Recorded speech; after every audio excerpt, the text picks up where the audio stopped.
Nessa aula nós vamos entender um pouco mais sobre o que de fato é o futebol e o que faz as equipes tomarem as decisões dentro de campo. Além disso, entender também sobre o risco que envolve o futebol e alguns fatores muito importantes para a gente analisar antes de ir para o mercado. É uma das aulas mais importantes que a gente vai ter nesse curso, então presta muita atenção. Entender o que é o futebol é a melhor forma de começar a se analisar um jogo corretamente, beleza? A gente tem que entender alguns conceitos básicos sobre o esporte e eu vou te apresentar alguns fatores extremamente importantes que você precisa analisar antes mesmo da partida começar. Então presta muita atenção. O futebol é um jogo de disputa territorial, ou seja, ambas as equipes utilizam o mesmo espaço e o objetivo do futebol é colocar a bola dentro do gol. Simples, né? Assim ela faz um ponto, digamos assim, e no final da partida a equipe com mais gols, mais pontos, vence.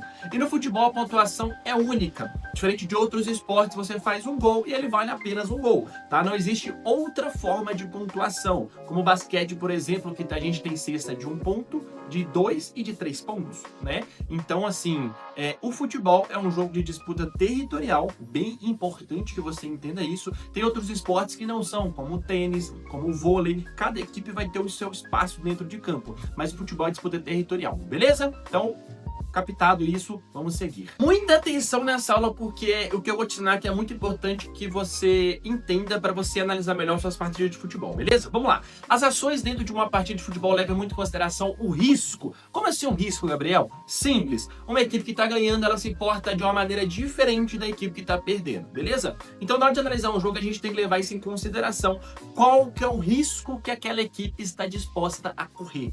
A tomada de decisão dentro de uma partida de futebol leva em consideração o risco que a equipe precisa correr. Então isso vai influenciar em como o técnico vai substituir, em como a torcida vai reagir, como é que os jogadores vão se portar dentro de campo, entre outros fatores. Alguns pontos bem importantes que devem ser analisados e levados em consideração na hora de você analisar um jogo são, vamos lá, se o time joga em casa ou fora, será uma equipe mandante ou uma equipe visitante. Tem equipes que são extremamente fortes em seus domínios e quando jogam fora de casa não conseguem ter um bom desempenho. Isso pode acontecer por diversos fatores. Uma torcida apaixonada que sempre lota o estádio, que canta o tempo inteiro, que apoia, isso serve como combustível, como uma motivação maior. O gramado pode ajudar no caso de ser um gramado sintético. O fator viagem pode atrapalhar bastante. A equipe que joga em casa, ela tem mais tempo para descansar e se recuperar, passar mais tempo com a família antes de um jogo importante. Já ao contrário, viagens longas, cansativas, às vezes de ônibus, podem ser desgastantes e atrapalhar o desempenho do jogador. Então a gente pode ver ali muito o fator torcida, como um Corinthians da vida, um Borussia, alguns exemplos assim bem rápidos. Gramado sintético, por exemplo, o Botafogo, que na temporada que foi campeão ali do Brasileiro, jogou muito bem em seus domínios dentro de casa. O fator viagem, a gente nitidamente vê que as equipes ali de São Paulo e Rio, até Minas Gerais também, elas têm uma certa vantagem no Campeonato Brasileiro, porque não precisa ficar viajando muito. Agora pega um Grêmio, um Inter, agora o Remo, tem que viajar quilômetros ali, milhares de quilômetros ali durante o mês para ir para os seus jogos. Então tudo isso daí faz bastante diferença. Se a partida vale alguma coisa, é bem diferente a motivação quando você joga um jogo importante e decisivo que vale título ou então alguma vaga em alguma competição internacional, comparado a um jogo simplesmente que seja para cumprir tabela. Por exemplo, a última rodada de um campeonato que a equipe não disputa mais absolutamente nada. A motivação muda e principalmente o risco muda e a vontade muda. Tá? Outra coisa, se o jogo é ida ou volta, no caso de ser alguma Copa, normalmente jogos de ida são mais estudados e mais truncados. O risco é menor, porque temos 180 minutos para decidir o resultado. Então até que saia o primeiro gol, o jogo tende a ser mais calmo, sem as equipes assumirem riscos extremos. Normalmente jogos de volta são mais agitados, porque o risco que as equipes tendem a correr é maior, porque não existe outro jogo, tá? E quanto mais o tempo passa, mais aumenta o risco, principalmente se alguma equipe estiver atrás do placar. Então é um jogo ideal para buscar cenários de maior desespero. Se o time tem vantagem numérica ou algum desfalque. É muito importante se atentar se existe algum desfalque na partida. O principal deles é o mais perceptível ali, é se existe algum jogador expulso, Até porque jogar 11 contra 10 é complicado e a gente sabe disso. Eu nem precisaria te explicar. Mas vamos lá. Uma informação que muita gente não leva em consideração e é de extrema importância é observar quais são os desfalques por lesão ou algum outro fator que impeça jogadores importantes e decisivos de jogar. Como, por exemplo, um goleiro lesionado é importante levar em consideração, porque é uma posição que precisa estar frequentemente sendo desafiada. Então, se uma equipe em uma determinada partida entra com um goleiro reserva, obviamente a confiança desse goleiro não vai ser a mesma que o do goleiro titular. A gente já viu isso acontecer muitas vezes. Um zagueiro lesionado é importante levar em consideração.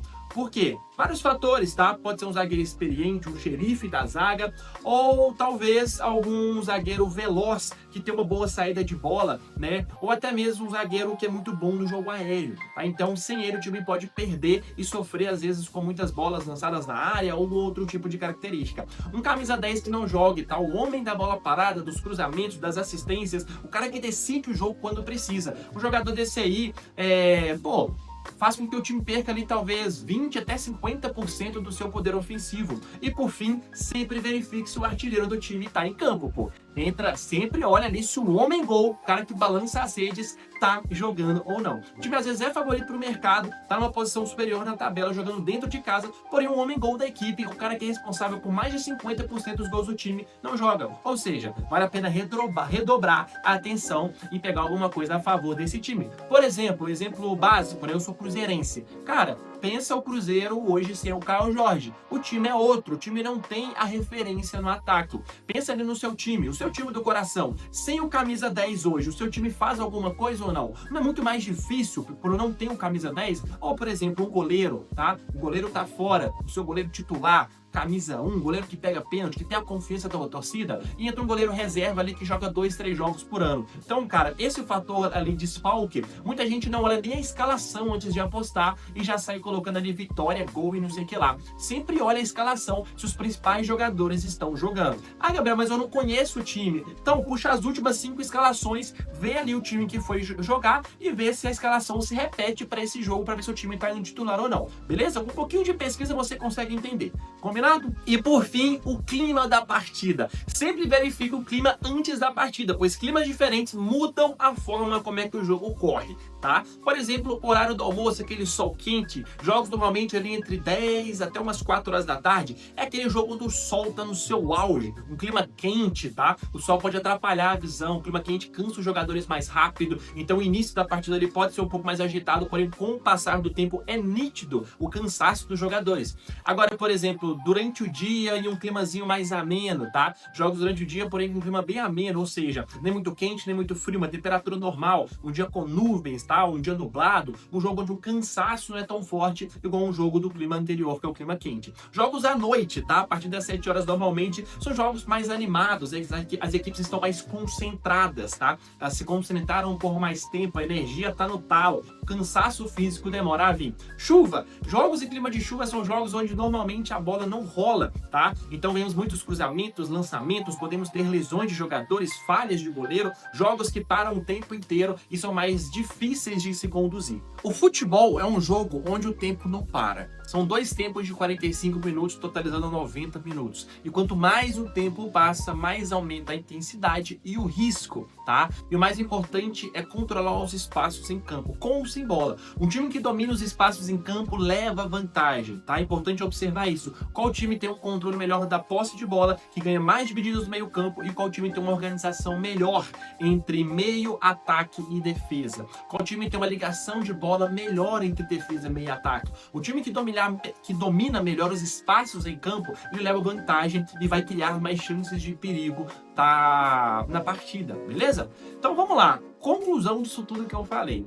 Entenda qual que é o risco que aquela equipe precisa correr nesse jogo, qual a motivação dela na partida, quais as ações ofensivas e defensivas ela tem. Identifica também do jogo todos aqueles 5 fatores que eu te ensinei e sempre leve em consideração o tempo nas suas análises, tá? Sempre aposte com o tempo ao seu favor e nunca contra ele. Então essa foi a aula 2, espero que tenha gostado, é uma aula de muito conteúdo, se for preciso veja mais vezes, só que são esses fatores, esses critérios que eu te apresentei hoje nessa aula, que você vai usar para o longo de toda a sua carreira de apostador esportivo e também vai ser importante você entender isso para o longo do curso, tá? Então é isso, comenta aí o que você achou, se ficou alguma dúvida eu respondo aí na hora, beleza? Deixa o gostei nessa aula, se inscreve no canal, tamo junto, um grande abraço e até a próxima aula.